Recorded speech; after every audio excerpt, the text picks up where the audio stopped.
Sa bugtong at buhay na Diyos, ng mga Diyos Panginoong Hesukristo, Yeshua, Yahweh, na pinakamakapangyarihan sa lahat, kami ay sumusunod at nagtitiwala.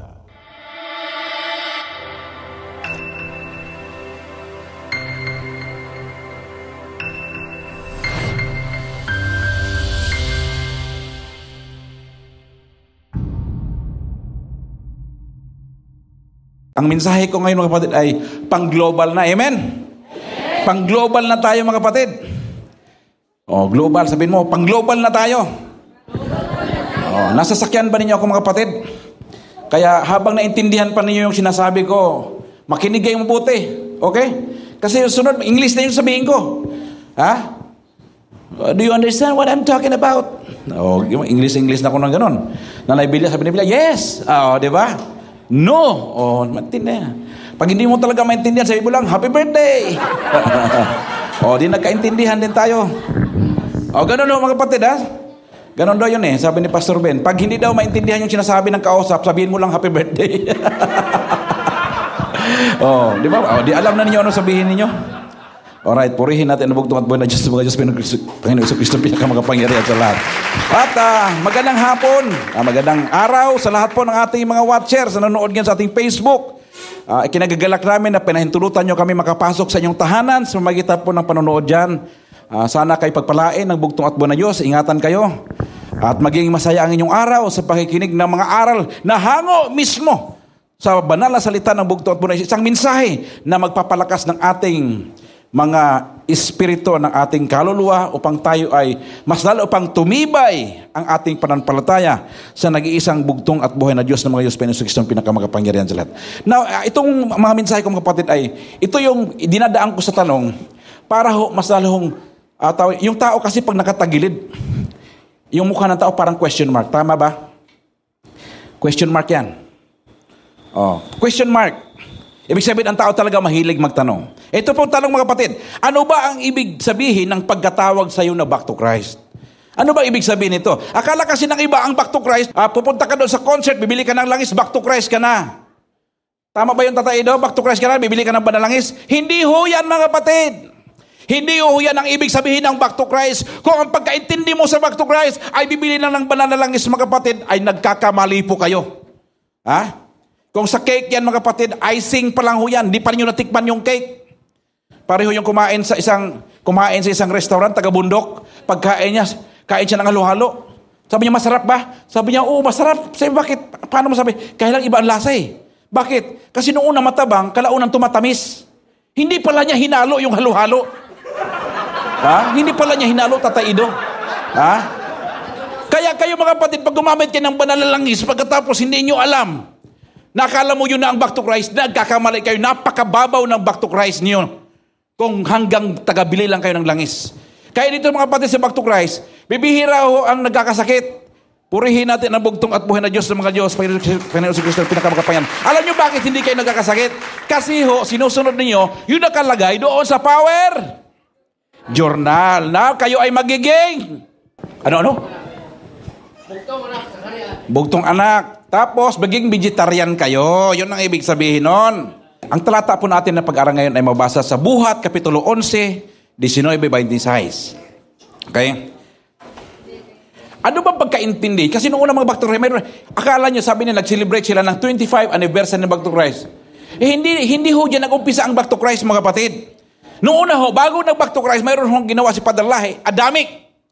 Bakit Adamic? Adam is Christ. Ang pangalawang Adan ay ang bugtong at buhay na Diyos. Yung unang Adan, nagkasala. Yung pangalawang Adan, hindi nagkasala. Kaya Adamic. Pagkatapos back to Christ. Saan ba nag-umpisa ang back to Christ? Back to Christ did not start 25 years ago. Back to Christ started during the time immemorial. Ano magkasala sila Adan at iba mga kapatid? Doon sa Hardin ng Eden. Doon nag-umpisa ang back to Christ. Yung back to Christ, mga kapatid, palawagan ng bugtong at buhay na Diyos. Hindi ka lumapit sa bugtong at buhay na Diyos, kundi ang bugtong at buhay na Diyos lumapit sa iyo, hinanap ka. Doon sa Hardin ng Eden, mga kapatid, sino ang unang nanawagan doon? Sino unang tumawag? Si Adan ba at saka si Eva? Hindi. Ang unang tumawag sa mga tao, nung nagkasala ang tao, mga kapatid, ang unang tumawag sa kanila ay ang bugtong at buhay na Diyos ng mga Diyos. Panginoon Kristo ang pinakamakapangyarihan sa lahat. Doon pa lang, ang unang back to Christ, si Adan at saka si Eva. Amen. Ano sabi ng bugtong at buhay na Diyos? Nung pumunta si Sardang Eden, sabi niya, Adan, Eva, nasaan na kayo? Alam ng bugtong at buhay na Diyos na sila nagkasala na alam. Alam nila. Pero bakit hinahanap ng bugtong at buhay na Diyos? Dahil ba hindi niya alam? Alam niya. Pero bakit hinahanap niya? Para mga kapatid, ang tao ay magkonpisal ng kanilang kasalanan. Yun po ang ibig sabihin nun. Habang naglalakad yung bugtong at buhay na Diyos, nasaan sila Eva at Adan? Nagtatago. Nagtatago mga kapatid. At habang tinitira na bugtong at buhay na Diyos, mayroon siya nakita na halaman na nanginginig. Bakit nanginginig? Bakit nanginginig yung halaman? Ha? Takot na takot sila mga kapatid. Di ba pag yung mga bata, takot na takot, nanginginig sa takot yan? Sabi ng bugtong at buhay na Diyos, bakit may halaman nanginginig dito? Wala naman akong halaman na nilikha na nanginginig. Bakit nanginginig? Ha? Sabi ng bugtong at buhay na Diyos, Oy Adan, baka kinain nyo yung sinabi kong huwag nyong kainin. Ang sabi ni Adan, hindi, itong babae na to ito ang nagdala ng problema. Tinuro niya agad yung asawa niya mga kapatid. Ha? At si Eva naman mga kapatid, anong ginawa ni Eva? Sinong tinuro ng Eva? Hindi, yung ahas, yun ang may kasalanan. In other words, tinuro ni Adan si Eva tinuro yung ahas. In other words, hindi kami nagkasala, kundi ikaw ang bugtong at buhay, ikaw ang nagkasala. Bakit? Kung hindi ka naglikha nitong ahas na ito, ng puno ito, hindi sana kami magkasala. Naalala ko minsan, yung pinsan ko, yung kapitbahay niya, mayroon siyang kaaway. Okay?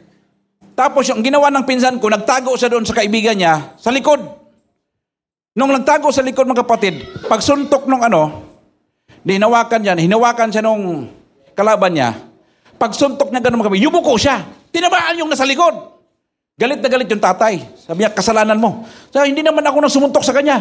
Sabi niya, kung hindi ka umiwas, hindi sana tinamaan yung anak ko. Isipin mo yan. Ganito po nangyari sa bugtong at buhay na Diyos mga kapatid. Kaya dito ang una po mga kapatid, ano bang ibig sabihin ng back to Christ doon? At ano bang ibig sabihin ng back to Christ ngayon? Pareho ba ang kahulugan nito mga kapatid? Pero bago yan tayo papasok yan mga kapatid, sinabi nila lahat tayo ay mga Kristiyano, tama? Pero alam niyo ba mga kapatid, yung salitang Kristiyano, yan na po ang pangalan na napakagasgas na. Gasgas na po yung Kristiyano na pangalan mga kapatid. Ano pa yung pangalawang gasgas? Yung salitang born again. Yung salitang born again mga kapatid, gasgas na po yan. Napakarami nang gumamit niyan mga kapatid. Tama? Marami nang gumamit niyan. Pero pag sinabi mong bugtong na anak ka ng bugtong at buhay, yan ang hindi gasgas. Bakit? Bago sa pandinig ng tao mga kapatid. Na ibig sabihin ng bugtong na anak, pinanganak ka 2 beses. Nung pinanganak ka, ikaw yung pangalan mo. Pag pinanganak ka sa pangalawa, naging bugtong na anak ka. Ibig sabihin ng bugtong, pinanganak ka sa espiritu ng bugtong at buhay na Diyos ng mga Diyos. Panginoon Kristo ang pinakamakapangyarihan sa lahat. Bakit ka tinawag na bugtong? Kasi bakit bugtong anak ang tawag yan? Kasi lagi narinig sa'yo, bugtong at buhay na Diyos, bugtong at buhay na Diyos. Anong tawag sa'yo? Di bugtong na anak. Ha? Tama? Kasi yun ang lagi narinig sa'yo. Doon sa Biblia mga kapatid, sa Acts chapter 11, verse 19 to 26, doon po unang tinawag mga kapatid yung noona, ang tawag siya ang daan. Ang daan ang tawag sa mga manampalataya. Kalaunan, dahil lagi nilang nilarinig yung pangalan ng Kristo, ang tinawag sa kanila ay Kristiano. Bakit? Yun ang lagi narinig sa kanila. Now, kapag tinatanong kayo, ano ba ang ibig sabihin ng pagkatawag sa iyo na back to Christ? Ano ba ibig sabihin sa iyo niyan? Yan po ang tanong mga kapatid na sasagutin natin. Ha? Dapat pag sinabi ko, ano ba ibig sabihin sa iyo ng pagiging back to Christ? Marami pang kahulugan. Ang sabi ng iba, bumili ka ng banal na langis, back to Christ ka na. Kayo, kumbinsido ba kayo doon? Pwede na ba yon? Ha? Kahit yung mga back to Christ, hindi kaya sagutin yan. Now, gusto ko sagutin yung katanungan na yan sa panahon, ito ay panahon ni Apostol Pablo, at sa ating kapanahunan ngayon, ano ba ibig sabihin ng back to Christ ngayon? Ha? Now, saan pa nag-umpisa ito? Noong panahon ni Apostol Pablo, mga kapatid, nagkaroon na ng pag-uusig. Lahat ng mananampalataya sa bugtong at buhay, inusig na sila. Ibig sabihin, wanted na sila. So ang ginawa nito mga mananampalataya, sila po ay lumabas ng Israel, pumunta ng Antioch. Ano ba yung Antioch? Ang Antioch, mga kapatid, yan yung capital city ng Syria. Syria, mga kapatid, yan ang capital. Doon sa north ng Israel. Yan po ay bayan ng mga Hintil. At yung bayan na yun, kunti lang po ang mga Hudyo sa lugar na yan. Pero dito, mga kapatid, sa Syria, mga kapatid, mayroon tinatawag na 200,000 na tao, pero wala hong sinagoga doon. Alam mo, mga kapatid, sa Israel, magkakaroon lang ng sinagoga ang isang lugar kapag mayroon 10 mananampalataya. Pag hindi ho umabot ng 10, wala hong sinagogang itatayo dyan. Yan ho ang patakaran nila sa Hudiyo. Alright? Noong panahon, mga kapatid, na si Esteban ay binato na. Si Esteban, yung martir. Nung dinala sa Sanhedrin, pagkatapos siya ay pinasukan ng banal na espiritu, sumakit yung tenga ng mga Pariseo, siya po ay hinusgahan at binato, mga kapatid. Nung binato siya, mga kapatid, at that time, makinig kayong mabuti. Nung binato si Esteban, yan na yung panahon, mga kapatid, na sinarhan at kinandado na ng bugtong at buhay na Diyos ang kaharian sa mga Hudiyo. Ibig sabihin, mga kapatid, hindi na sila ang mga bugtong na anak. Initransfer na yung kaharian sa mga Hintil, mga kapatid. Sila na ngayon ang tatawaging bugtong na anak. Sa Israel noong unang panahon, mga kapatid, kapag ikaw ay tinawag na bugtong na anak, kapag ikaw ay tinawag na Hudiyo, ibig sabihin na sa tiyan ka pala ng nanay mo, ligtas ka na. Ang ibig sabihin nun. Bakit kaya ligtas? Sapagkat mayroong pangako ang bugtong at buhay na Diyos nga doon kay Abraham. Pinangako niya doon sa kanyang salit-saling lahi, na yung lahat ng anak ang tagapagmana ng kaligtasan. Nung dumating yung bugtong at buhay na Diyos, at siya ay pinako sa cross, lahat ng kapangyarihan napunta na sa kanya, at ibinigay na doon sa mga Hudiyo, at hindi tinanggap ng mga Hudiyo. Ano nangyari? Napunta ba sa kanilang karan? Hindi. Hindi, mga kapatid. Kaya sabi ng bugtong at buhay na Diyos, Pedro, kilala mo ba ako? Ikaw ang anak ng buhay na Diyos. Pedro, yung sinasabi mo, hindi galing sa'yo. Galing sa Ama. Kaya Pedro, ibibigay ko sa ibabaw ng batuto, itatayo ko aking iglesia at ibibigay ko sa iyo ang susi ng kaharian. Ibig sabihin, mga kapatid, doon pumasok yung kingdom. Ngayon, paano pumasok yung kingdom dito sa mga Hintil? Nalala mo nung natulog si Pablo, mga kapatid, mayroon ng kumot na nabuksan. At yung kumot, mga kapatid, doon sari-saring mga hayop. Sabi ng bugtot, kumain ka, Pedro. Sabi niya, hindi pa ako kumain yan. Sa buong buhay ko. Sabi ng bugtot, huwag mong sabing marumi, ang nilinis ko na. At biglang inakyat yung kumot pataas. Kaya yung karamihan ng mga Kristiyano ngayon kumakain ng baboy. Bakit? Pinapakain daw sila . Mga kapatid, kapag niyaya kitang kumain at si Tatay Ido ang kumain, tama ba yon? Sabi ko, Brad, kumain ka, tapos sumama si Tatay Ido. Bakit kita sumama? Hindi naman kita niyaya kumain . Alam mo sa Amerika, mga kapatid, halimbawa, pag niyaya kang kumain doon, huwag kang magdala ng kasama. Kasi Pilipino tayo, di ba? Sister, punta ka sa birthday. Pagdating niyo doon, may magdadala pa yan. Ay, siya ka pala, kasama ko yung pinsan ko. At saka yung pamangkin ko, magdala pa yan. Sa Amerika, hindi pwede yun. Kung ikaw niyaya, ikaw lang. Sabi niya, bakit ka nagdala ng kasama? Yung handa ko, para lang sa ating dalawa. Paupuin mo lang siya, pagkatapos kumain, doon na siya sa kusina, sa sala. Dito, mga kapatid, ang pinakain si Pedro, pero sila ang kumain. Yung niyaya, hindi kumain. Sila yung kumain. At habang sabi doon sa talata, mga kapatid, si Pedro, hindi niya maintindihan kung ano yung kahulugan ng panaginip niya. Mamaya, dumating yung mga tauhan ni Cornelius. Dumating yung tauhan. Sabi ng bugtong at buhay na Diyos, Pedro, sumama ka sa kanila. Pinapunta ko yan dito. Pinapunta ko sa iyo yan. So pumunta si Pedro doon sa bahay ni Cornelius. Sabi ni Pedro, bakit ako nandito sa bahay mo? Sabi ni Cornelius, habang ako'y nananalangin ng aking kwadro alas, nagpakita sa akin si Anghel Gabriel at nakita niya lahat ng kabutihan na ginawa ko. At sinabi niya, papuntahin daw kita. Kaya ginawa ko, tinawag ko lahat ng aking kamag-anak, ang aking mga katulong, kapitbahay, para makinig kung ano ang sabihin mo. Ano sabi ni Pedro? Ngayon naunawaan ko na ang kahulugan ng aking panaginip. Hindi lang pala ang mga Hudiyo ang maliligtas, kundi pati na rin ang mga Hintil. Doon unang pumasok ang kaharian sa mga Hintil, mga kapatid. Nung ibinibigay na ang kaharian sa mga Hudiyo, hindi nila tinanggap, mga kapatid. Para ikaw ay maging bugtong na anak. Hindi tinanggap, mga kapatid. Inaantay ng bugtong at punay yung kaharian na ibigay niya kay Adan. Sana si Adan. Si Adan, wala na, patay na. Sino yung naiwan? Yung mga anak ni Adan. Nung binigay, pumunta sa kanyang bayan, ang kanyang bayan hindi siya tinanggap. Hindi siya tinanggap, mga kapatid. Kaya yung pagiging bugtong na anak, hindi niya tinanggap. Sinong tumanggap? Tinanggap ni Pastor Lahi, mga kapatid, ng pagiging bugtong na anak. Kung hindi ka anak, wala kang karapatan. Yan po, mga kapatid. Kaya doon sila sa Antioch, mga kapatid, doon sila tumira dahil anong nangyari? Pumunta sila doon sapagkat inuusig sila. Pagdating nilang Antioch, nangaral sila ng mga kapatid, hindi sila takot mangaral. Alam mo yung mga sundalo, pag namamatayan yan, lalong tumatapang. Yung sundalo ni Kristo ganoon din, habang pinapatay, lalong dumadami. Nagkaroon ng revival. Nagkaroon ng revival at nag-share sila ng kanilang pananampalataya. At anong nangyari? Napakarami po ang naniwala at naligtas. Sa verse 21, a great number of the people, yung mga yung mga hintil, believe and turn to the Lord. Nanampalataya at sila po ay nag-back to Christ. Palakpakan po natin. Tandaan niyo yung salita na yan. Believe and turn. Nanampalataya at bumalik. At doon yung mga nasa Jerusalem, yung pinakaunang simbahan ng back to Christ, doon sa Jerusalem, inutusan si Barnabas, pinapunta doon. Puntahan mo nga sila doon sa Antioch. Siguraduhin mo nga kung totoo ba yan talaga silang mananampalataya o peke. At alam ni Barnabas, kailangan niyang tulong. Sinong sinama niya? Sinama niya si Pablo.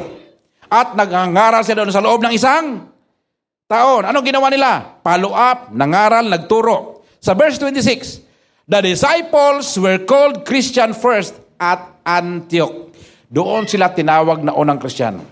Yung back to Christ, mga kapatid, saan ba unang tinawag na back to Christ? Sa Luzon ba? Saan unang tinawag na back to Christ? Ang unang tinawag na back to Christ, mga kapatid, nandoon sa Mindanao, mga kapatid. Purihin ang bugtong at buhay na Diyos. Sinabi na 25 years yung back to Christ. Naniniwala ba kayo na yung back to Christ 25 years? Naniniwala ba kayo doon? Now, ano ba ibig sabihin nitong back to Christ? Ano ibig sabihin nun? Hindi po yan compliment. Halimbawa, sabihin kayo, anong kayo? Anong church kayo? Nasa Kingdom of God kami. At ang nangingiling kami ng Sabado. Sabadista kayo? Pag tinawag kayo Sabadista, ano ba yan? Natutuwa ba sila sa iyo? Hindi po yan. Insulto po yan sa inyo. Sabi ko, bakit? Ano pang araw ng Pangilin nyo? Linggo. Dumingista kayo. Wala naman nung Sabadistang reliyon. Hindi po compliment yan, mga kapatid. Alam mo, pag nandun ka sa Amerika, pag tinawag mo yung itim, tinawag mo sila ng negro, suntukin ka nun. Ayaw na tawagin ng mga black people na negro sila. Kasi pag tinawag mo na sila na negro, insulto sa kanila yan. Insulto yun sa kanila. Ngayon, pag sinabi mong back to Christ, anong nangyari? Back to Christ ka, naglalagay ka ng power medal, tuwang-tuwa ka. Bakit? May power medal ka. Pag ngayon, mga kapatid, anong nangyari? Back to Christ. Anong back to Christ? Pag sinabi, back to Christ ka, back to Christ, Father Lai. Ngayon, hindi na. Back to Christ ka, back to Christ ka? Sino sinunod mo? Busi lang. Eric Reyes, Ruel Perez, saan ba? Anong klaseng back to Christ ka? Nagsiksikan na kayo dyan. Now, pag tinawag kang back to Christ ngayon, kapatid, mayroon pa kadugtong yun. Kanino ka sumama? Hindi yung tanong na nagtatanong dahil gustong malaman yung totoo, kundi insulto na yan. Sampal na yan sa'yo. Sampal na yan sa'yo. Bakit? Pareho kayo back to Christ, hindi kayo magkasundo. Saan yung pag-ibig? Saan yung pagkakaisa? Nandyan pa ba? Kaya pag tinawag ng back to Christ, back to Christ. Proud ka dahil back to Christ. Pag tinanong ka, sinong leader mo? Kaninong back to Christ ka ba? Back to Christ original. Sinong original? Kasi ngayon tatlo lang, yung original naging tatlo na. Patay kang bata ka. So yung salitang Christos, yung Christ, galing yung salitang Grego na Lord Christ, Christos. Yung Christian naman, Christ is Lord Christ, at saka yung suffix na I-A-N, Christian, ibig sabihin po na yung I-A-N na yan, ikaw ay alipin sa pamamahay ng ating bugtong at buhay na Diyos. Alipin ka ng bugtong at buhay na Diyos. Purihin ang bugtong at buhay na Diyos. Kaya mga kapatid, ito lang sabihin ko sa inyo. Si Satanas kayang tawagin ang Diyos si Kristo. Pero hindi niya kayang sabihin na Panginoon si Kristo. Kasi pag sinabi mong Diyos si Kristo, wala ka pang commitment doon. No? Kinikilala mo lang siya na Diyos. Pero pag sinawag mo na siya na Panginoon, ibig sabihin, alipin ka niya. Yan po ang ibig sabihin yan mga kapatid. At yan, nakaka-excite po yan mga kapatid. Ha? Kaya Tatay Ido, pag namatay ka, halimbawa, ilagay mo doon, hindi Tatay Ido, back to Christ, hindi ilagay mo back to Christ doon. Sabi mo doon, alipin ng bugtong at buhay na Diyos ng Diyos, Panginoong Jesucristo, na pinakamakapangyarihan sa... O di, ganda ng tao niyan. Ang ganda-ganda ng lapida mo. Pero lagay mo doon, back to Christ. Magtatanong pa yan, dudugtungan niya, kaninong back to Christ? Ang daming back to Christ mga kapatid ngayon. Nakakalula. Na, yung tatanong, kaninong back to Christ yan, hindi nagtatanong yan, gusto yung malaman ko din, insulto yan sa paniniwala ninyo mga kapatid. Insulto yan. Now, ito po ang sabi ni Tacitus. Ito si Tacitus mga kapatid. Ito yung first century Greek historian. Ito po ang sabi niya. The vulgar called them Christians. Bakit the vulgar called them Christian? The great cry of that society was freedom. They revealed in their freedom. They hated anyone who sought to take the right's freedom. They detested anything that would smack or strain. It was the day and the beginning of the end of the Roman Empire that was destroyed because of its insatiable hunger to be free from all restraint. Kasi pag alipin ka mga kapatid, maraming bawal. No, maraming bawal doon. Pero ito ngayon, yung kasalanan natin ngayon iba na. Kung maraming bawal doon, sa back to Christ noon, kapag ikaw alipin, maraming bawal. Ngayon iba na. Ngayon, hindi na bawal, kundi tinotolerate na. Tinotolerate na. Pag sinabi mong power journal, sundin natin power journal. So, hindi na kailangan sundin yan. Okay lang yan. Wala naman nakasunod yan eh. Sige, okay lang yan. Di ba? Yan ang insulto sa atin mga kapatid. Back to Christ ka. Tapos, wala kang power journal. Paano ka naging back to Christ? Para kang bumili ng cellphone na walang manual. Paano mo pindutin yung cellphone mo? Brother Munding, yung nabara, bumili ka ng nabara, mayroong manual yan. Paano mo dadrivean yung nabara? Hindi mo alam kung saan pipindutin mo kung walang manual. Lahat ng bibili mo kapatid, may manual yan. Lalo na itong sa back to Christ. May manual. Ang manual, yung power journal. Noon ang panahon mga kapatid, pag sinabi, alipin ni Kristo, parang insulto yan mga kapatid. Parang, ano yan? Sumpa. Pero ito sabi ni Apostol Pablo mga kapatid. Unang Pedro 4:14. Blessed are you if you are insulted. Pinagpala kayo kapag kayo ininsulto dahil sa pangalan ni Kristo. Palakpakan natin mga kapatid. Pero siguraduhin nyo lang, kaya kayo ininsulto dahil sa pangalan ni Kristo, hindi kayo ininsulto dahil sa ibang bagay. Blessed are you if they insult you by calling you by His name. Pag sinabi, sabi nga ng mga doon sa kabila nandito na naman yung mga bugtong-bugtong na yan. Pag sinabing bugtong-bugtong, hindi yun sinabing bugtong dahil humanga sa'yo. Insulto yun. Ano bang mayroon sa sinatawag na back to Christ? Bakit maganda itong pakinggan? Yung tinatawag nating cold. Bakit tinawag? Yung salitang cold, galing pa sa Greek word na krimi-tidzo. Yung pagkatawag. Di ba? Krimi-tidzo. Like for example, si Brad Munding. Anong tawag sa'yo, Brad Munding? Yung pangalan mo. Raimundo Bara. Anong trabaho mo? Nangungupras ka, di ba? Businessman or mangungupras. Ano yan? Negosyante yan.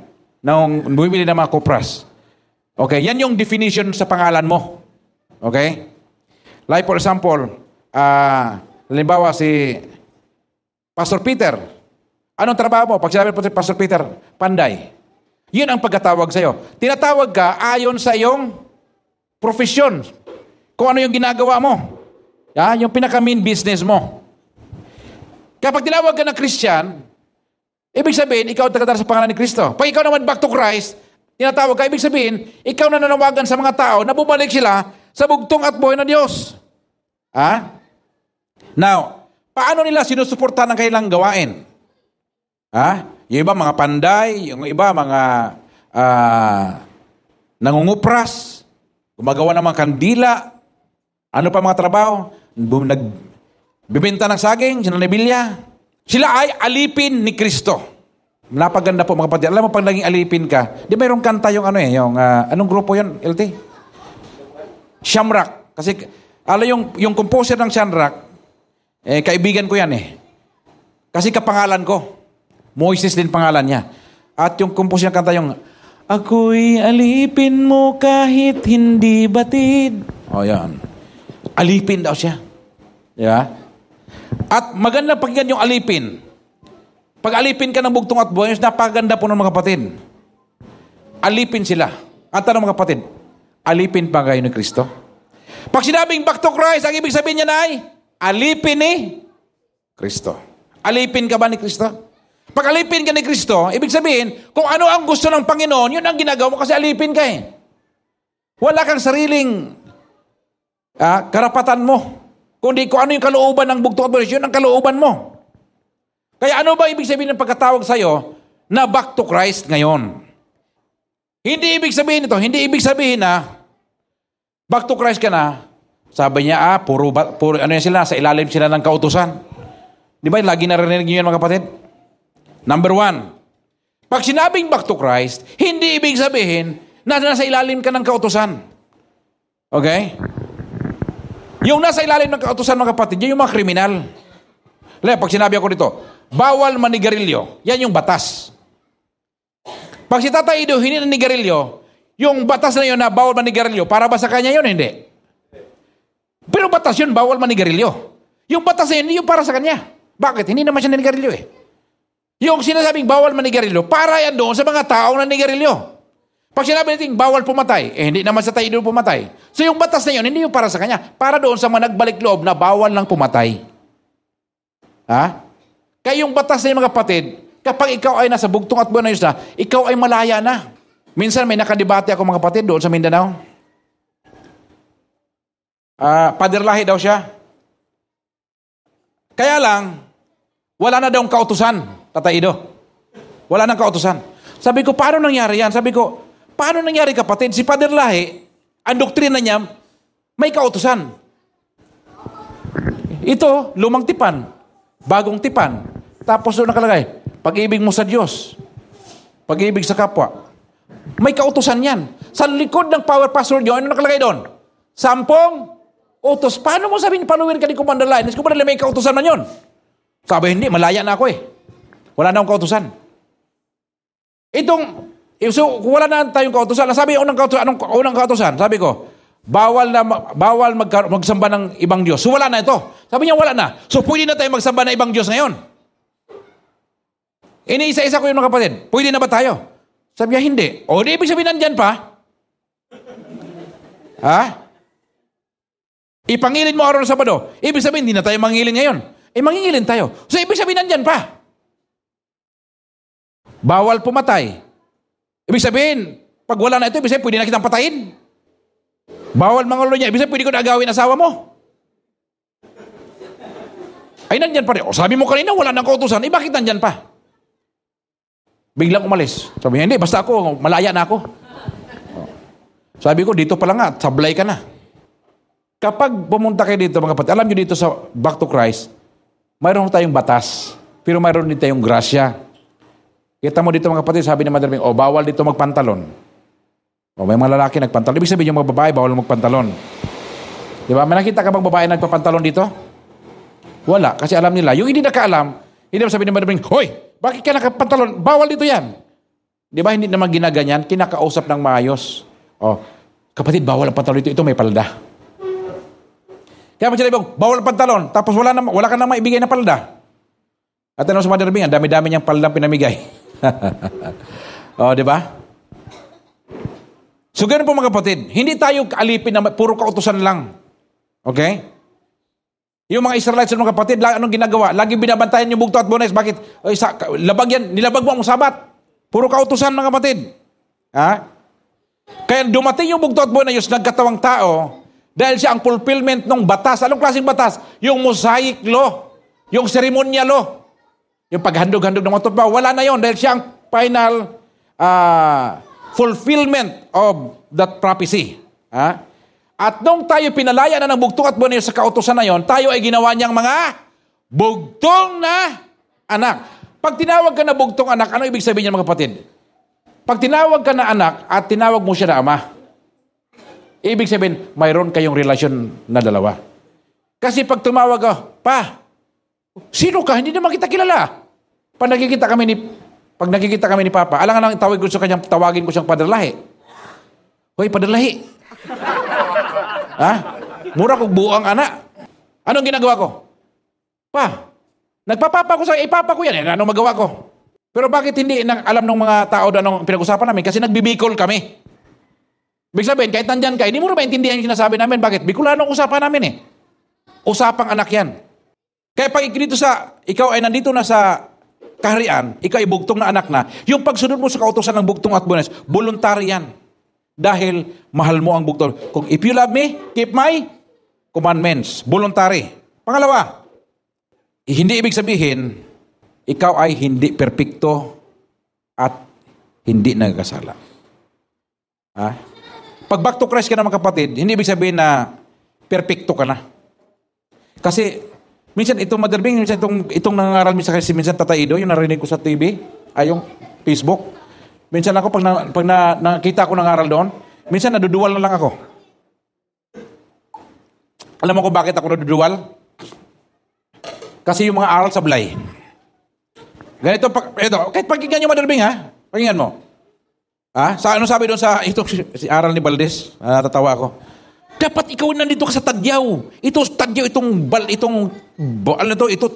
yung back to Christ. Dapat nandito ka. Pag lumagpas ka dito, hindi ka maligtas. Isipin mo yan. Yung back to Christ ginawa yan tagapagligtas. Samantalang tayo isa lang ang tagapagligtas natin. Ang tagapagligtas, ang bugtong at buwan na Diyos. Period. Huwag mo nang dagdagan ng iba. Bakit? Pag sinabi mo back to Christ kayo, akala mo maligtas ka na? Pikat ni mo dong. Napay usa ka pikat, left and right. Ano yung pikat sa Tagalog, Brother Bing?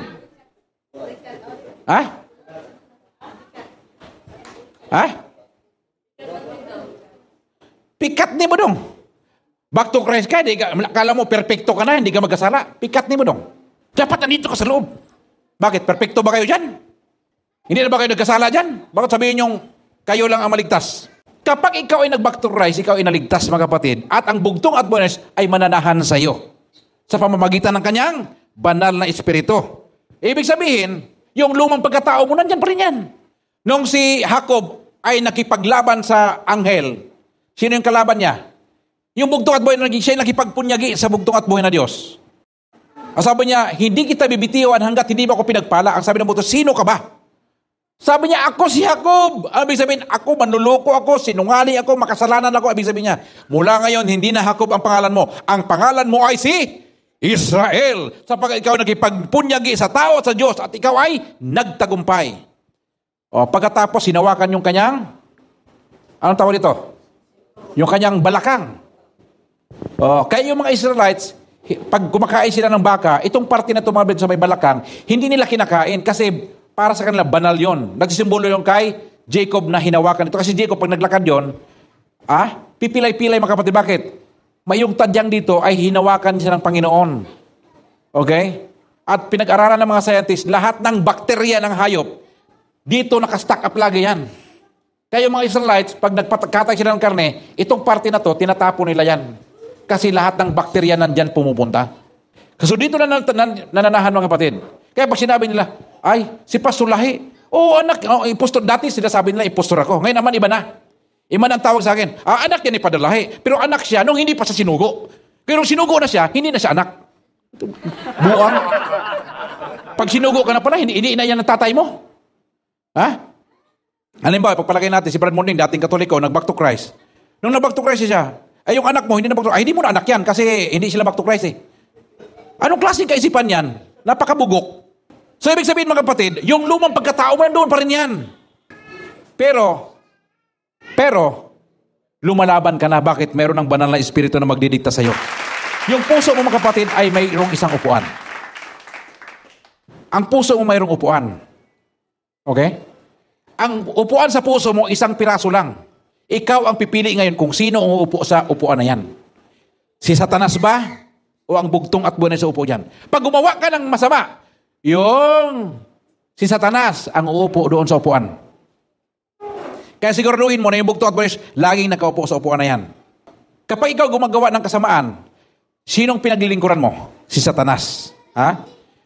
Kapag ikaw ay nag-back to Christ, hindi ibig sabihin na hindi ka nagkasala, nagkakasala ka pa rin. Pero naniniwala ba kayo mayroong back to Christ na hindi nagkasala? Naniniwala ba kayo niyan? Naniniwala ba kayo na may back to Christ na hindi nagkasala? Ako naniniwala ako na mayroong back to Christ na hindi nagkasala. Alam niyo kung sino yon?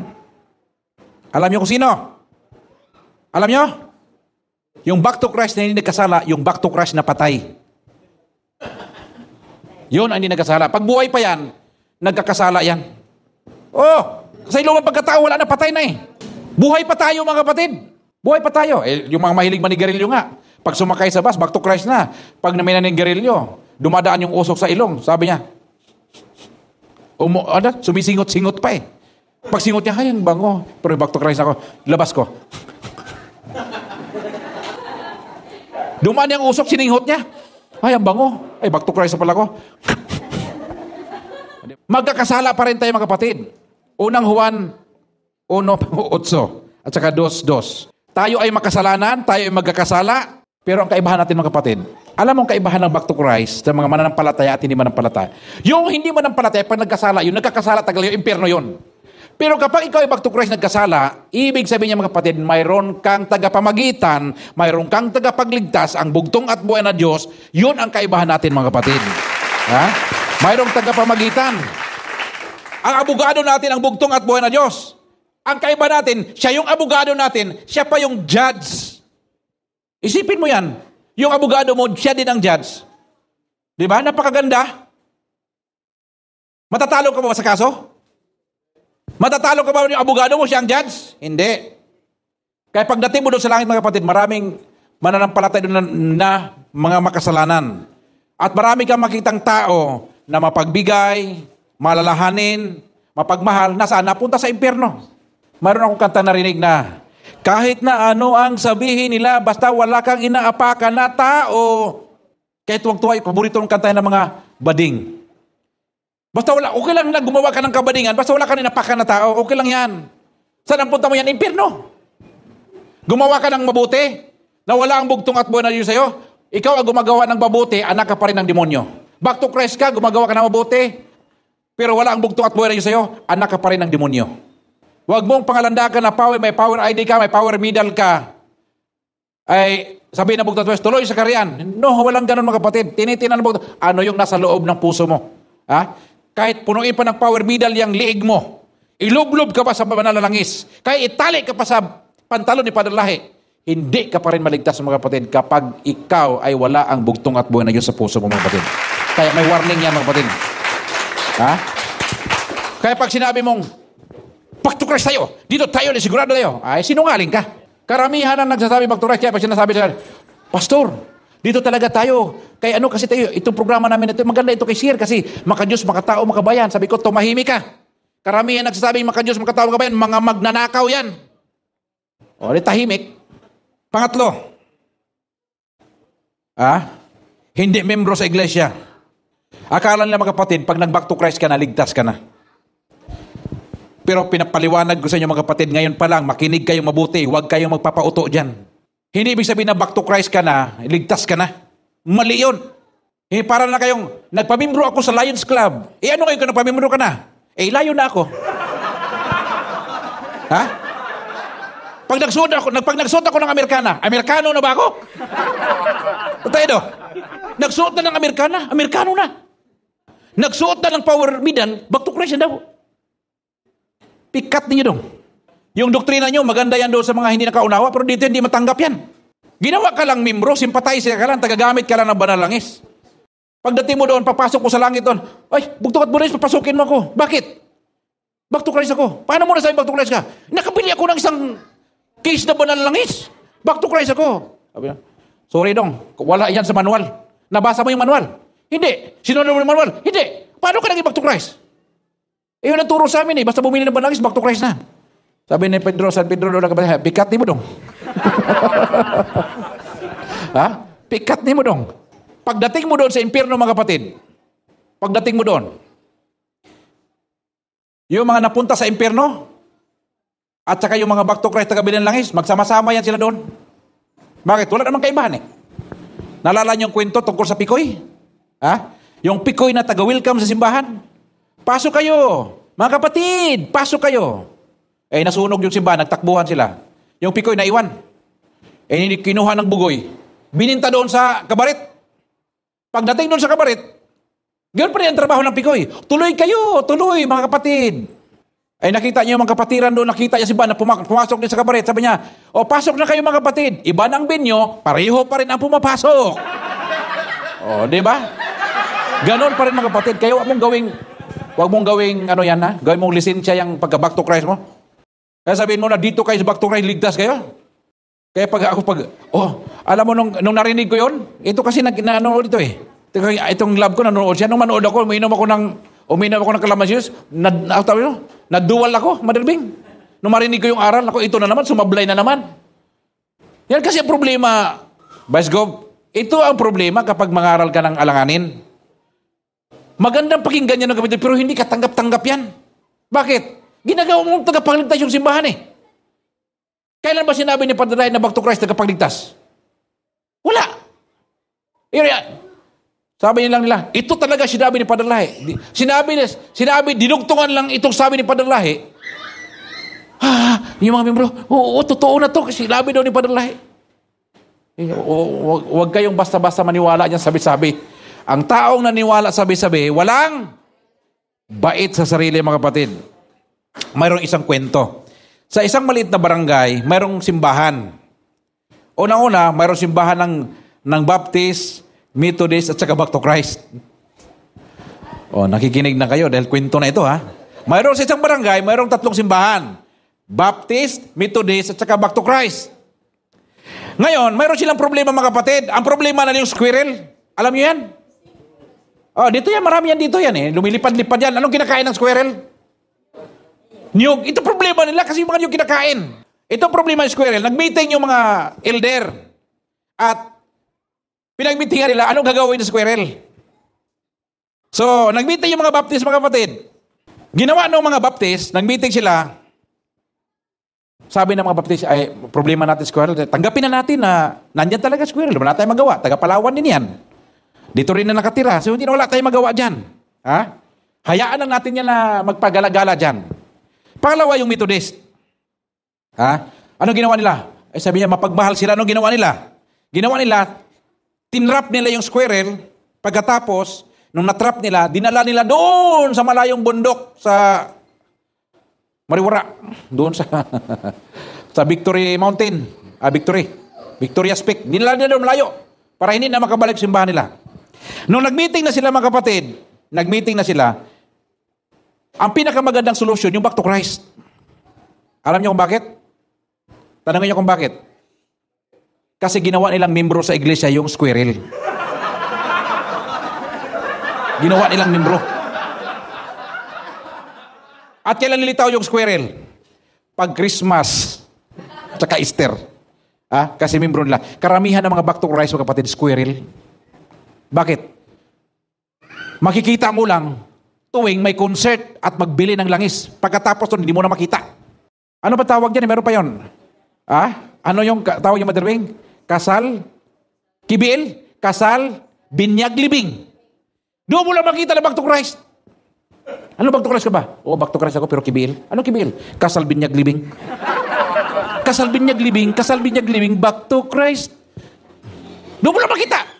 Walang simbahan. Back to Christ. Yung iba naman, squirrel. Bakit? Tuwing Christmas lang. Matatagpuan. O tuwing concert. Pagkatapos ng concert, wala na. Balik sa dating gawi. Isip-isipin mo yan. Kayo. Kayo talaga. Naniniwala ako talagang back to Christ kayo. Ha? Kung ganito ba naman kagandang simbahan mo, mahiya ka ba mong tawagin na back to Christ? Pero kapag ang simbahan mo, hindi maganda yung pagkagawa. Pagka linggo hanggang biyernes, talian mo ng kambing at saka kalabaw. Ano ka ba, back to Christ? Back to Christ. Ha? Anong simbahan yan? Simbahan ng ano yan? Simbahan ng Bakit? Ano? Hindi mabanggit-banggit. Bakit? Doon tinalay yung kambing. Yung kalabaw. Doon tumatay sa harap ng simbahan. Pag Biyernes na, tinatanggalan, lipat doon sa likuran. Sino mga walang hiya? Ano ba ibig sabihin ng back to Christ? Ang ibig sabihin ng back to Christ ay mananampalataya sa bugtong at buhay na Diyos ng mga Diyos. Panginoon Hesus Kristo ang pinakamakapangyarihan sa lahat. Ano ibig sabihin ng back to Christ? John 3:16. Ang sino mang manampalataya sa Kanya. For God so loved the world that He gave His only begotten Son, that whosoever believe in Him, sino mang manampalataya sa Kanya, ay magkaroon ng kaligtasan. Yung salitang sino man, individual yon. Hindi yun simbahan, mga kapatid. Tandaan nyo yan, ha? Juan Kapitulo 3:18. Whoever believe in Him is not condemned. Kapag nanampalataya ka sa bugtong at buhay, hindi ka nakondena. Naniwala ng palataya ka sa bugtong at buhay, hindi ka doon sumama na sa kanila. Maligtas ka ba? Whoever believes in Him is not condemned, but whoever does not believe stand condemned already, because he has not believed in the name of God's one and only Son. Yung mga hindi nampalataya sa bugtong at buhay na Diyos, kondenado na. Impirno na, mga kapatid. Sabi niya, di ba, binuhisan ng bugtong at buhay na Diyos ang buhay niya, ligtas na tayong lahat. Once saved, always saved. Katarantaduhan yan. Merong English na gano'n, once saved, always saved. Ang back to Christ, hindi gano'n, mga kapatid. Halimbawa, ikaw nagtatrabaho sa faktorya ng sabon. Mabango ka na ba dahil nagtatrabaho ka sa faktorya ng sabon? Kailan ka mabango? Mabango ka lang kapag pumunta ka doon sa shower room at ginamit mo yung sabon, saka ka palang mabango. Pero kahit nagtrabaho ka sa faktorya ng sabon, nagtrabaho ka sa Downy, hindi ka pa rin mabango, mabaho ka pa rin. Bakit? Trabahante ka lang doon. Kung back to Christ ka, mga kapatid, tagapanood ka lang sa Facebook, back to Christ ka na. Sorry, mga kapatid, hindi ka back to Christ. Akala ninyo, yun na yung back to Christ, mga kapatid? Hindi ho ganon. Hindi ho tayo dinisenyo ng bugtong at buhay ng Diyos na kanya-kanya. Pwede naman, mga kapatid, na manampalataya na ikaw lang, pero hindi ganon ang disenyo natin, mga kapatid. We are created by God socially, na tayo ay mayroong pakikisama sa ating mga kapatiran. Palakpakan natin. Juan 8:24. Ikaw ay mamamatay sa iyong kasalanan kapag hindi ka manampalataya na ako nga ay siya. Buhat 16:31. Believe on the Lord Jesus Christ and you will be saved. Manampalataya ka sa pangalan ng bugtong at buhay na Diyos sa mga Diyos. Panginoong Jesucristo, ikaw ay maliligtas. Yung kaligtasan, mga kapatid, grasya yan. Binigay sa atin ng grasya. Receive by faith. Nanampalataya ka.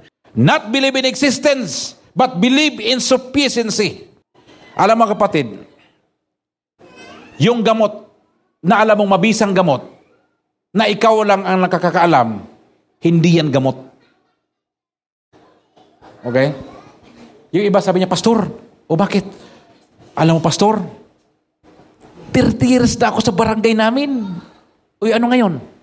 30 years na ako, Pastor, pero kahit isa sa mga kabarangay ko, hindi nila alam na back to Christ ako. Grabe talaga, Pastor. Proud pa. Proud pa siya. Lami kay buag ininit tubig, Proud pa. 30 years na daw siya doon sa barangay lang. Wala daw nakaalam. Sabi niya, iba talaga. Para kang mayroong TV. Yung TV mo, mga kapatid, na nabili kang TV. Naalala ko yung mayroong isang, yung tawag nito, anong tawag yan, Barbuding? Yung namumutol ng kahoy, yung may chinso. Nung una kasi parang yung mga namumutol ng kahoy, nung ginagawa nila, yung dalawang tao, Pastor Peter? Lagari. Lagari sila. Sabi ng kaibigan niya, Pre, bakit ka gumagamit ng lagari na yan? Hindi na uso yan. Ano ba uso ngayon? Chinso na. Tinignan niya yung chinso. Ano yan? Ito, bumili ka nito. Dati, Pre, sa isang araw, 10 puno na puputol ko. Ngayon, kahit 20-30 puno na puputol ko. Ay, maganda yan, Pre. Bumili siya. Doon sa Ramtan. Bili siya ng chinso doon. Pagdating niya, nireklamo siya, Pre. Ano ba yung binili kong chinso, Pre? Bakit? Dati 10 akong puno, ngayon 2 puno, hirap ako. So, tingnan, Pre, paano ba? Ang ginawa pala niya, kapatid, yung chinso, nilagari niya, hindi niya pinandar. Gipangluthang na yung kamot. Anong tawag niyan? Oh, pumaltos sa yung kamay niya. Bakit? Hindi pala niya pinandar yung chinso. Ikaw, bugo. Sabi ng pre, bugo ka pre. Lamig kay kapo. Lamig, pukpukot mo ulo ba? Ha?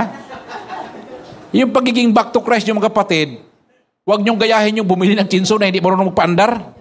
Santiago 2:19. You believe there is one God. Oy, mga back to Christ, makinig kayo ha. Para sa inyo to. Santiago 2:19. Naniniwala ka na mayroong isang Diyos. Ano ngayon? Kahit ang demonyo ay naniniwala na mayroong isang Diyos at nanginginig pa. Sabi Santiago 2:19. Pero saan ang demonyo? Pag binasa mo sa Revelation, nasaan ang demonyo? Nasaan ang demonyo? Sa pahayag, nasaan ang demonyo? Saan pumunta ang demonyo? Sa dagat-dagatang apoy. Sa impyerno na punta. Oh, kayo back to Christ, naniwala kayo may isang Diyos? Akala nyo proud kayo? Dahil akala nyo maligtas ka daw, naniwala ka sa may isang Diyos? Oy, pati ang demonyo naniwala din na mayroong isang Diyos. Pero saan napunta? Sa impyerno. Kaya yung paniniwala mo sa isang Diyos, huwag mong gawing kapital yan. Para maligtas ka, hindi ho yan ang basihan. Ano bang basihan para ikaw ay maligtas? Number 1, tanggapin mo na makasalanan ka. Pangalawa, na ikaw ay nahiwalay sa bugtong at buenas dahil sa kasalanan mo. At pangatlo, yung kalagayan mo ngayon, yung pagkatao mo ngayon, nakadesinyo ka papunta sa impyerno. Pero anong ginawa ng bugtong at buwan ng Diyos? Ikalima, siya ay gumawa ng paraan, ibinuwisan yung kanyang buhay upang ikaw ay magkaroon ng kaligtasan. Sabi ng banal na kasulatan, ang kabayaran ng kasalanan ay kamatayan. Ang ginawa, pag ikaw ang namatay, hindi ka na mabubuhay uli. Ang ginawa ng bugtong at buwan ng Diyos, siya ang nagbuwis ng buhay niya para sa'yo. Para mabuhay ka, mga kapatid. Yan po ang ibig sabihin, ikaw ang maligtas. Kapag naniwala ka, mga kapatid, sa bagay na yan. Ikapito, ang ibibigay ng bugtong at buwan ng Diyos, kapatawaran. Bibigyan ka ng kapatawaran ng bugtong at Diyos, pamamagitan ng grasya. At ang gagawin mo lang, mga kapatid, tanggapin mo ito na may pananampalataya at magsisi sa iyong kasalanan, doon ka palang maliligtas. Purihin ang bugtong at buwan ng Diyos. Ikumpisal mo yung kasalanan mo. Kailangan mo ng yung pananampalataya mo, nanampalataya ka sa bugtong at buwan ng Diyos, na siya ang maglilinis sa iyong karumihan, sa iyong kasalanan. Lumapit ka sa Kanya, siya ang magkukontrol sa buhay mo. Bibigyan ka ng buhay na walang hanggan, bibigyan ka ng kalakasan. Ang gagawin mo lang ngayon, mga kapatid, gawin mo yan. Mga bagay na yung mga kapatid. At pagbalik ng bugtong at buwan, ikaw ay maliligtas. Purihin ang bugtong at buwan ng Diyos. Tayo po ay magsitayo, mga kapatid.